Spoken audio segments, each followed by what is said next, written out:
Hi, my name's Vicky Saumarez, and I'm going to explain after my first video where I set up a still life.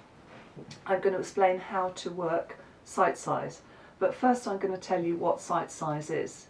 So sight size, for those who haven't tried it before, is a way you set up a painting where, or a drawing indeed, where you are representing the image exactly as you see it, the same size.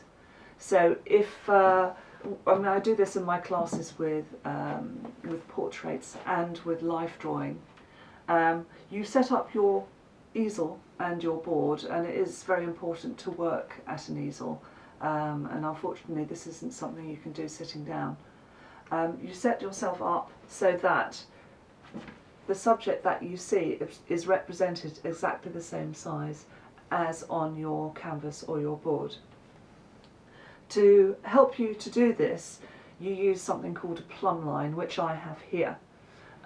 So what I've used is fishing line, but you can use just cotton that you've got at home, and anything, like I've got a pendant here. Traditionally it was a bit of lead, and I use fisherman's weights in my classes, but anything heavy that you can put on a line. Black line I find is the best because you can see it against a lighter background. So working on a still life, you set yourself up so that the distance between you and your board or your canvas is about 3 times the length of the actual board at a minimum. So I am here and I've got 2 steps to get to my painting. It's worth putting a little mark on the floor if you can, and it's important to go back to the same spot every time. So working with the plumb line, it's important to stand straight firstly, and to have your arms straight. Close one eye if you can, or get an eye patch, and hold up your line so that it runs parallel with the top of your board. Closing one eye, I'm measuring exactly where the top of the object that I am drawing is, and then always measuring from this point. I will get my pen and I will step forward and I will make a mark on my board where the top of that object is. Closing my eye again, I bring the line down and mark where the bottom of the subject is.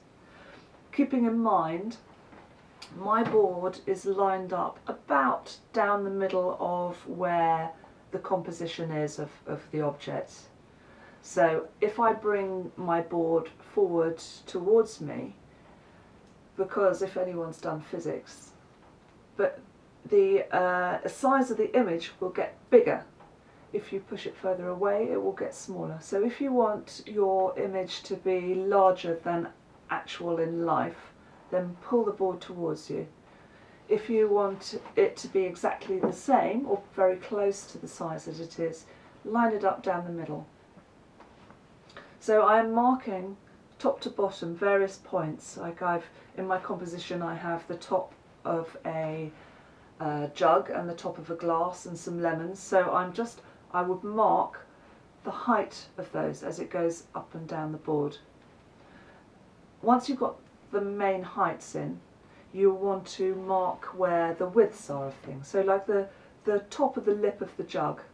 To do this, using my thumbnails and the line, again always measuring from the same point, closing one eye, arms straight locked, I would use my thumbnails and find the top corners of the jug, so the actual jug, not my picture of the jug.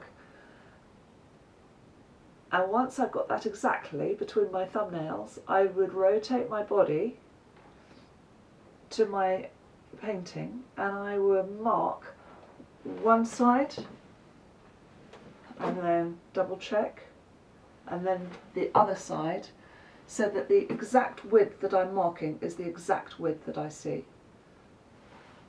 From there you might want to, like what I call mapping the composition on your board. So I might want to mark the corner of a lemon to the corner of the jug to the corner of the glass. And again, doing it even at angles, like the top corner of the jug to the top corner of the glass. So I would be like this, and then I would rotate my body and check that it corresponds on my drawing and mark it and change it as I go. So you'll end up with a sort of pencil map of all the marks of where things are, and it will be very, very accurate. Then you can pretty much join up the dots and start painting, and that will be my next video.